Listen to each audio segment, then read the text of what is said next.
Supreme কোর্টের নির্দেশ মেনে কাজে যোগ দেবেন না চিকিৎসকরা। সিবিআই এবং সর্বোচ্চ আদালতের ভূমিকায় ক্ষোভ প্রকাশ করেছেন। তাদের ভূমিকায় ক্ষোভ প্রকাশ করে আইএমএ পরিষ্কার জানিয়ে দিয়েছে আন্দোলন অব্যাহত থাকবে। মূলত আরজি কর মেডিকেল কলেজ হাসপাতালের তরুণী চিকিৎসক তিলোত্তমা বা অভয়া একে ধর্ষণ, গণধর্ষণ এবং তারপর নৃশংস একেবারে বর্বরচিত হত্যাকাণ্ড। আর এই হত্যাকাণ্ডর পর ন্যায় বিচারের দাবিতে 1 মাস ধরে লাগাতার কর্মবিরতি পালন করছে জুনিয়র চিকিৎসকরা।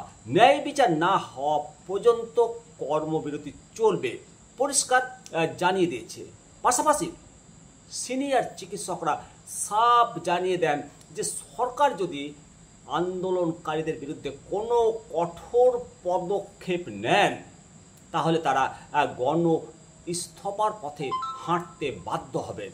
এদিকে আজকে এই মামলার সুপ্রিম কোর্টে শুনানি ছিল। সুপ্রিম কোর্টে আন্দোলনকারী চিকিৎসকদের কর্মবিরতি প্রত্যাহার করে কাজে ফেরার জন্য নির্দেশ দিয়েছে এবং সময়সীমা বেঁধে দিয়েছে মঙ্গলবার বিকেল 5টার মধ্যে।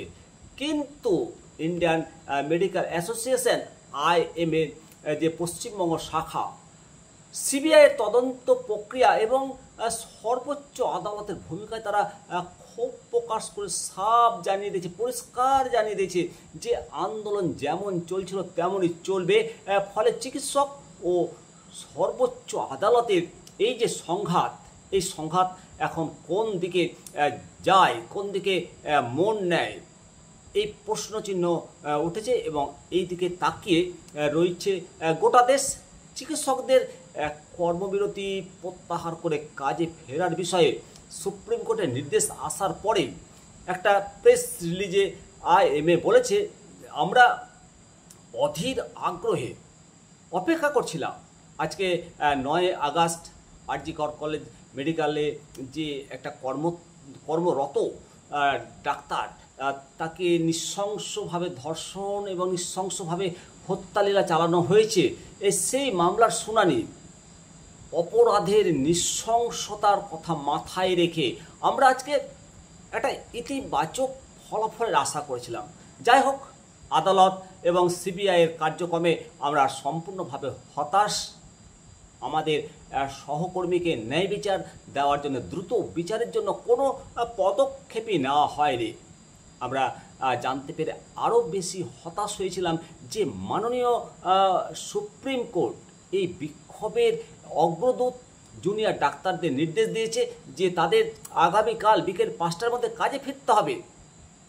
হাসপাতালগুলিতে অল্প কিছু মৃত্যুর জন্য জুনিয়র ডাক্তারদেরকে যেভাবে দায়ী করা হয়েছে, যেভাবে চিত্রিত করা হয়েছে তা সম্পূর্ণ মিথ্যা এবং জুনিয়র ডাক্তারদের আন্দোলনের কারণে কোনো হাসপাতাল পরিষেবা যে সম্পূর্ণ ব্যাহত হয়েছে বলে লক্ষ্য করা হয়েছে তা ছিল অত্যন্ত মর্মান্তিক। আমরা সবাই জানি যে আমাদের জুনিয়রদের সহকর্মীরা অভয়ার বিরুদ্ধে জঘন্যভাবে অপরাধের জন্য দ্রুত এবং ন্যায় বিচারের দাবিতে তারা প্রতিবাদ করছে। স্বাস্থ্য সিন্ডিকেটের বিরুদ্ধে তারা লড়াই করছে এবং ভবিষ্যতে যাতে এই ধরনের অপরাধ বা দুর্নীতি না হয় তার জন্য তারা লড়াই করছে। তবে আমরা দুঃখের সাথে বলতে চাই যে সিবিআই দ্রুত বিচারের দিকে ইতিবাচক পদক্ষেপ দেখায়নি বা রাজ্য সরকার এই স্বাস্থ্য সিন্ডিকেটের বিরুদ্ধে কোনো কঠোর পদক্ষেপ নেয়নি।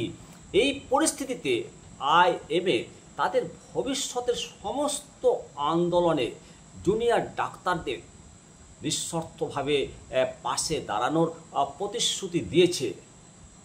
আইএমএ সমগ্র চিকিৎসক সম্প্রদায় সাধারণ মানুষের কাছে প্রতিশ্রুতি দেয় যে প্রতিবাদটি শেষ হবে না। আগামী দিনে এটি আরও শক্তিশালী প্রতিবাদ হবে এবং ন্যায় বিচার না পাওয়া পর্যন্ত আমরা কোনো কসুর করব না। অ্যাকশন কমিটি আইএমএ বেঙ্গল এই মর্মে খবরটি প্রচারিত হয়েছে। এই দিন ডিজিটাল নিউজ পেপারে। এখন দেখার যে এই যে একটা সংঘাতের জায়গা তৈরি হলো, এই যে একটা মানে সুপ্রিম কোর্ট একদিকে বলছে যে জুনিয়র ডাক্তারদেরকে কাজে যোগদানের ব্যাপার, আবার ডাক্তারবাবুরা বলছেন যে আন্দোলন চলবে, যোগ দেব না। এখন সুপ্রিম কোর্টের মানে যে জুনিয়র চিকিৎসক এবং আইএমের যে সিদ্ধান্ত, এটা শেষ পর্যন্ত কোন জায়গায় যায় তা অধীর আগ্রহে রাজ্যবাসী অবশ্যই চেয়ে রইল। অপরদিকে আরজিকর কাণ্ডের শুনানি শেষ হতেই একেবারে অ্যাকশন মোডে সিবিআইয়ের স্পেশাল ক্রাইম বেঞ্চ। মূলত খুন ও ধর্ষণের ঘটনার তদন্তে আরজিকর হাসপাতালে ফের আবার সিবিআই টিম। প্রসঙ্গত সোমবার সুপ্রিম কোর্টের স্ট্যাটাস রিপোর্ট জমা দিয়েছে সিবিআই। ফের সামনের সপ্তাহে এই মামলার শুনানি হবে, আর সেই জন্যই সিবিআই একেবারে লেগে পড়ে উঠেছে। আর এদিন দুপুরে সিবিআইয়ের 5 সদস্যের টিম আরজিকর হাসপাতালে পৌঁছায়, সঙ্গে ছিল কেন্দ্রীয় বাহিনী। তবে হাসপাতালের এমার্জেন্সি বিল্ডিংয়ে তদন্ত করছেন বলে সংবাদ মাধ্যম সূত্রে এই খবর উঠে এসেছে।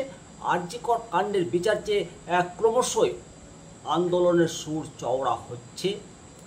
আর এই পরিস্থিতিতে আজকে সুপ্রিম কোর্টের যে ধর্ষণ এবং খুন মামলার শুনানি হলো, একই সঙ্গে মঙ্গলবার বিকেলের মধ্যে জুনিয়র ডাক্তারদের কাজে ফেরার নির্দেশ দিয়েছে দেশের সর্বোচ্চ আদালত। সুপ্রিম কোর্টের নির্দেশের পর ডাক্তারদের আবার কাজে ফেরার আর্জি জানিয়েছেন মুখ্যমন্ত্রী মমতা বন্দ্যোপাধ্যায়। আর এরই মধ্যে আবার জুনিয়র ডাক্তারদের সিদ্ধান্ত কাজে না ফেরার, আর তাকে আবার আইএমএ সমর্থন জানিয়েছেন, আর সঙ্গে তারা পরিষ্কার জানিয়ে দিয়েছেন যে আন্দোলন যেমন চলছে তেমন চলবে। এমত অবস্থায় তারা মঙ্গলবার কাজে যোগদান করবে না, তারা আন্দোলন যেমন চলছে তেমন চলবে। অবশ্যই মানে পুরো ঘটনা এখন কোন দিকে যায় সেটাই দেখার। মূলত গত 22 আগস্ট আরজিকর মামলায় রাজ্য সরকার এবং কলকাতা পুলিশকে সুপ্রিম কোর্ট একেবারে তুলাধুনা করেছিল। এফআইআর দায়ের করার আগে কি করে পোস্টমর্টম হলো, সকাল 10টায় অভিযোগ নথিভুক্ত করা হয়, সন্ধে 6:30 থেকে 7টা পর্যন্ত পোস্টমর্টম, তারপর রাত 11:30টায় কেন অস্বাভাবিক মৃত্যুর মামলা রুজু হলো, অপরাধের জায়গাকে সুরক্ষিত করতে এতই দেরি কেন করা হলো, একাধিক পর্যবেক্ষণ উঠে এসেছে। সুপ্রিম কোর্টের প্রশ্নের মুখে পড়েছে টালা থানার ভূমিকাও। আর বিচারপতি জে.বি. পাদ্রিওয়ালের মন্তব্য যে রাজ্য সরকার যেভাবে এই মামলা যা করছে তা তিনি তার দীর্ঘ 30 বছরের কর্মজীবনে দেখেননি। সব কিছু নিরিখে কথা বলতেই হয় যে উই ওয়ান্ট জাস্টিস নয়, উই ডিম্যান্ড জাস্টিস। আপনারা অবশ্যই মন্তব্য করবেন। সকলে ভালো থাকুন, সুস্থ থাকুন, দেখতে থাকুন নিমতিয়া দর্শন।